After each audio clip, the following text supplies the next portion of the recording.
Hello, family. How are you? I am a believer in Jesus Christ who struggles with drugs and alcohol. My name is Mario. Can we pray, please? Lord, let your love, strength, and guidance show out through my struggles.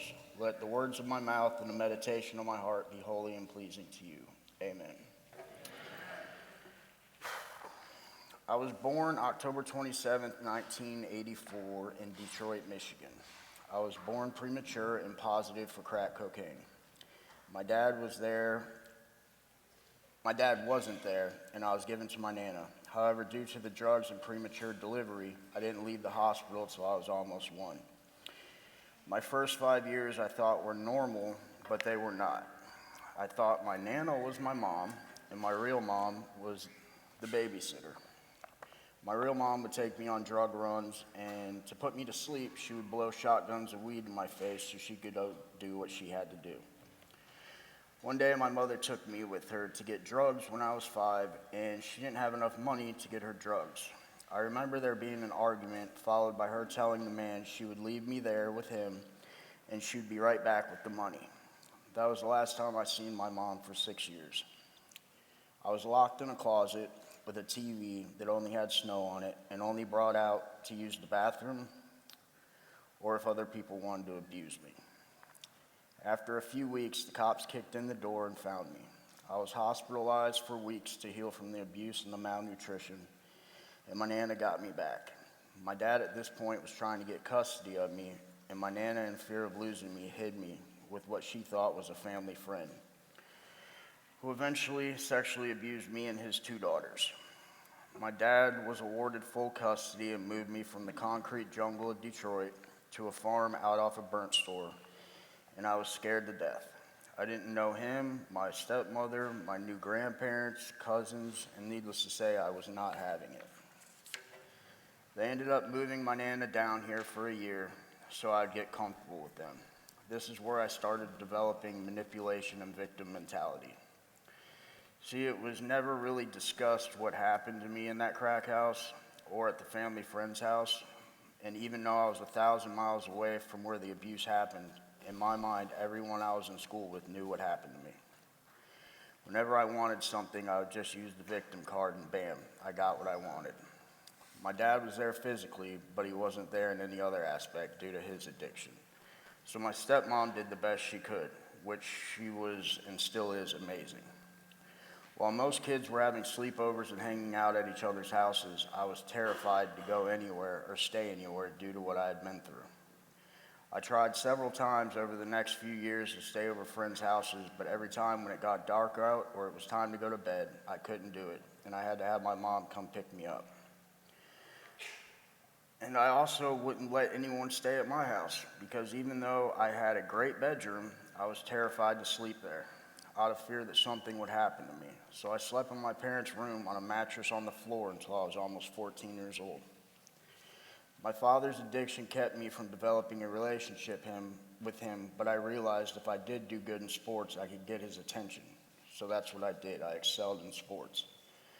One day when I was 14, I found my dad's weed and I smoked it. And immediately the chaos in my head was gone and I could relax. That was the beginning for me. Once I reached high school, I was a guinea pig for whatever I could get my hands on. Looking back, I thank sports for me graduating high school because if I had not played sports, I probably would have been a drug addict well before I did. Steroids, Xanax, and cocaine were my drugs of choice in high school. And for someone with an anger problem, that wasn't a good combination. In high school, I was a chameleon, and I got along with everyone except the Christians. Other kids would try to talk to me about God, but when they did, I'd get angry, even to the point of putting my hands on them. I thought to myself, what kind of God allows kids to go through the things that I went through as a small child? And if that's the kind of God you serve, I don't want any part of it. I often came to school high and slept through a lot of it, if I'm being honest, but being a good athlete came in handy. And due to a lot of my coaches being my teachers, they allowed me to do what I wanted to and would help me with the grades so I could continue to play. Through all this, my Nana was there. She was my rock and my best friend. On February 20th, 2001, she called me, and I was on the other line with a girl, so I told her I'd call her back. I didn't get a chance to call her back. The next morning, I received a phone call from my aunt stating that my Nana had passed away. All I could think was I didn't get to tell her how much I loved her or goodbye, and that wrecked me. That night, I had a big baseball game, and as crushed as I was, I knew I couldn't miss that game. I ended up having the best game of my high school career that night.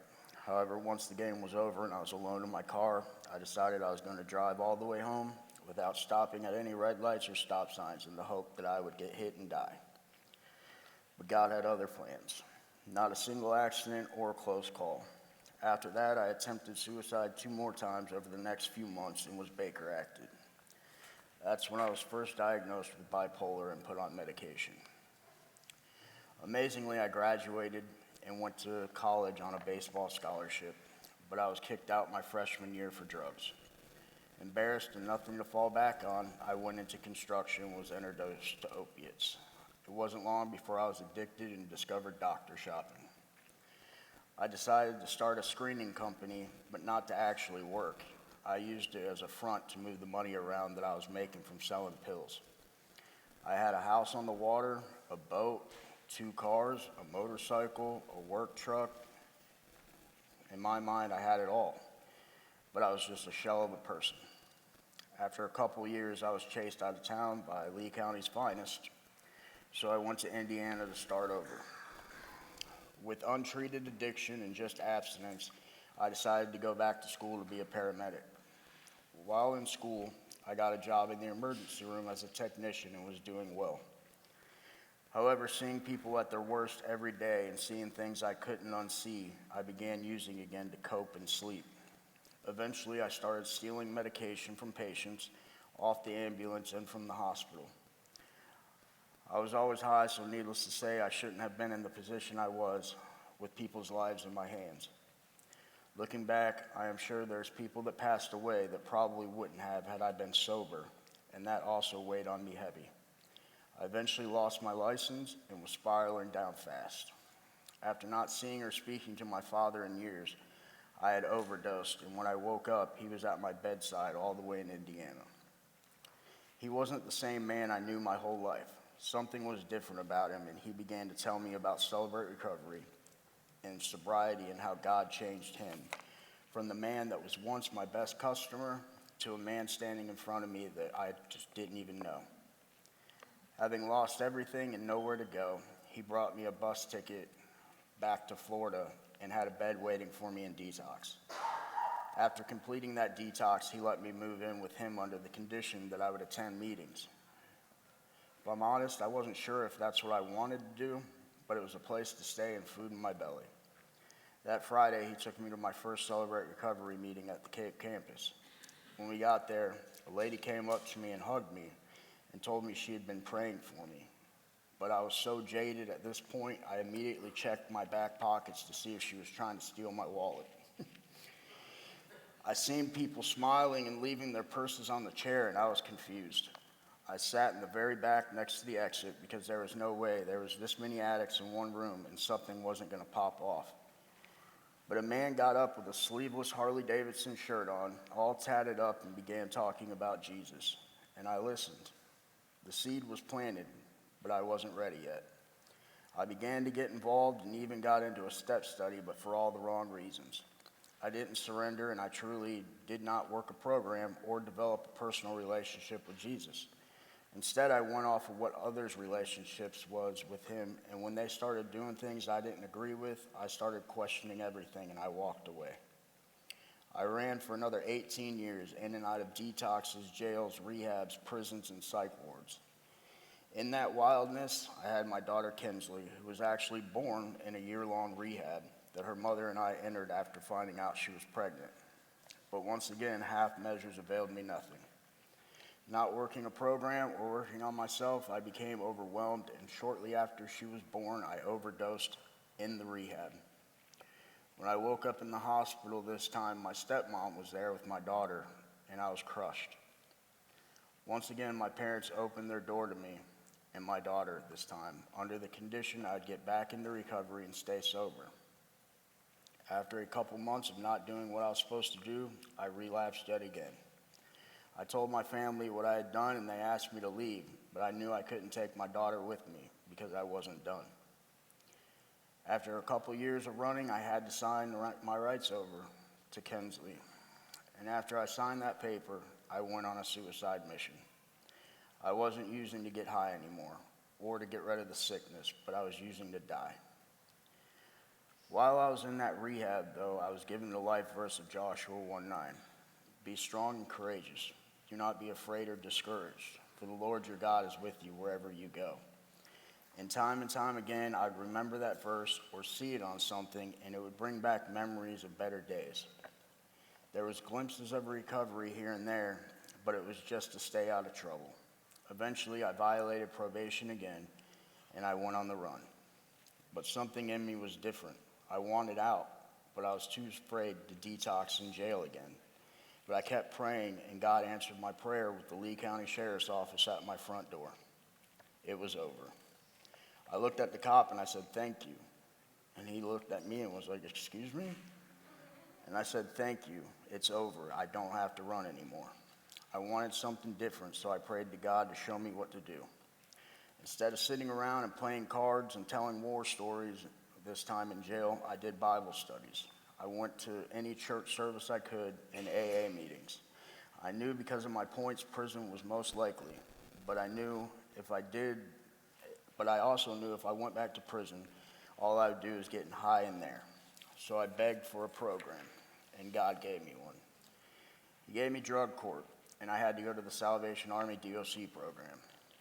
But while in there, in order to go to outside meetings, you had to find a sponsor and had to meet with them to work steps.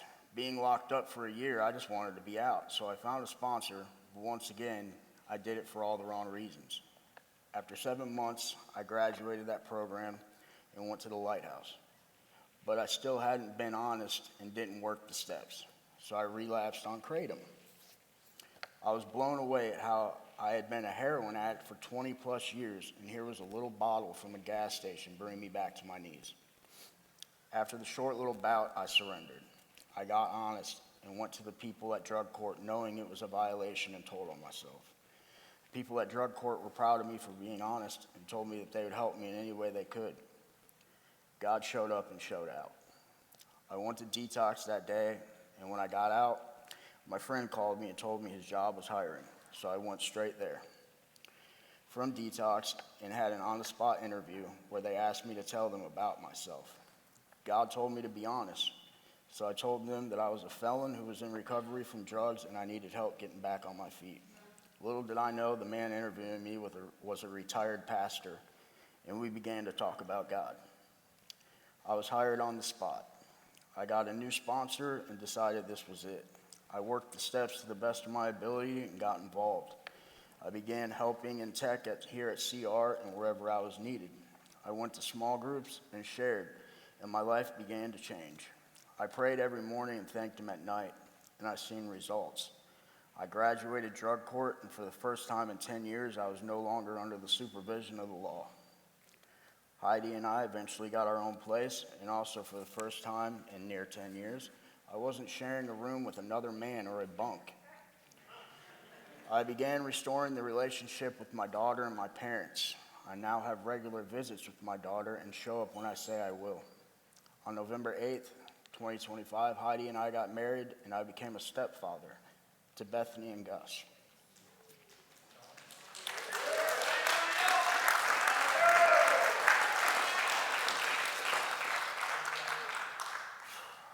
God gave me an opportunity to make up where I had gone wrong before with my daughter and showed me I'm not what my past said, but I am a new creation in Him.